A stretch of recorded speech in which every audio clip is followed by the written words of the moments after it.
We're excited to have Dr. Michael Brown with us. He is an author, minister, professor, and speaker.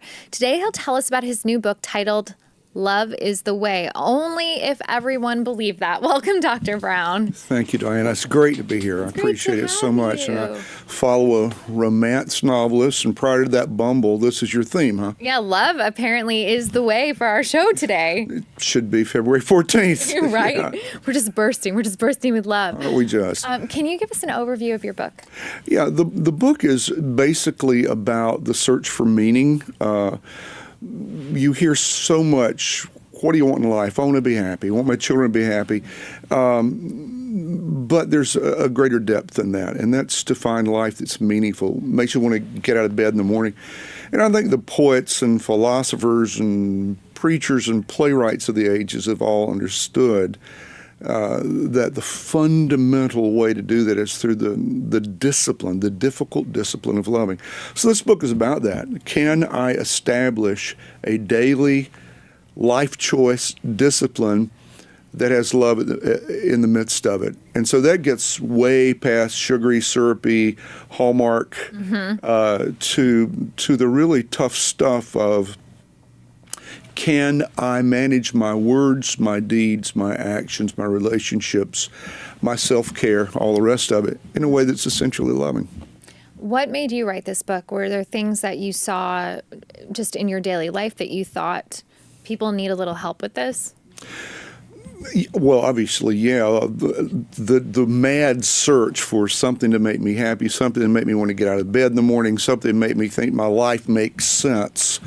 And as I said, throughout the ages, we've really known what the answer is. What we've not always been able to do is devote ourselves to achieving it, because it's tough. Being a person who loves is very difficult, because not everybody makes that an easy thing to do. And when you talk about love, this isn't just romantic. Like you said, this is self-love. This is interpersonal relationships with your family members, friends. What are the 10 guideposts in the book? Well, there are the different chapters deal with things, for example, like forgiveness. That's chapter 4. We could spend more than a segment on that alone. To forgive somebody who steps on my foot when they're crossing down the aisle to get a seat at the theater and they say, "Oh, I'm sorry," is one thing. To forgive someone who has intentionally abused or harmed me or someone I love is quite another. And yet at some point, I have to decide, if I continue carrying this burden of resentment and anger, I continue giving them control over my life. Forgiveness, therefore, may not be so much for the other person. Sometimes they don't ask. Sometimes they don't care. Sometimes they don't even know. Forgiveness is often a gift that I give myself. That's one of the chapters, that can I let go of enough resentment? I think we only have so much emotional shelf space. Yes. And so I have to choose what to put on it. Do I put anger? Do I put liberation from that? That's interesting how you said that, because I've always been stunned when I hear that a family member of someone who's been murdered forgives the killer. And I always think, I don't think I could do that. That's so selfless. But what you're saying, it's really almost like self-preservation. Yeah. You look at, for example, Emmanuel Church down in Charleston, when the murders occurred recently, and the people who went in, and they did not deny the pain or the loss, but they said, we're not going to let you continue to control us. And what we don't know about that place is that's been their history. In post-Civil War and Jim Crow, they had 2 of their ministers hanged on the property beside them. They have had to learn to say, how much control will I give to evil or to anger? So that's one of the chapters. Another's covenant, that loving that's enriching is mutual. I can love somebody who doesn't love me back, but how much greater is it when we enter into relationships? Self-care is one of the chapters. Can I love me? Right. And it was Mental Health Day on Wednesday, and it's interesting you said that. And unfortunately, we don't have as much time as I would like to get into it. But what is something that you would tell someone who's maybe struggling with self-love?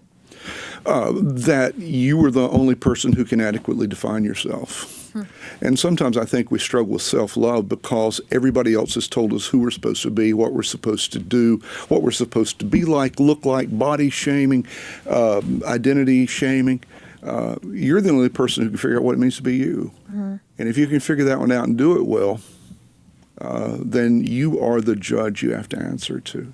So that's one of the things, and there's 10 chapters, and then there are some that are just very, very practical. And chapter 2 is a daily top 10 list of do this, do this, do this, do this, do this, to create a day that's worth having. But that's also a good thing to get yourself in a habit, because once you can do that, that kind of changes your mindset as well. Well, we know that intentional acts become habits, become patterns, become lifestyles.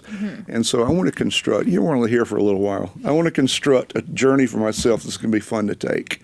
And bitterness and self-deprecation and anger and things of that nature, that makes for a pretty miserable journey. I call those people dark clouds. Yeah. Like, I don't want the dark cloud raining on my parade. So, Right. And you don't want to be the dark cloud. No. It's much easier to feel lighter and more at peace within yourself. So hopefully people who read this book will come to exactly where you are right now by saying, I've got this one parade, I want to make it a good one. Well, here's how.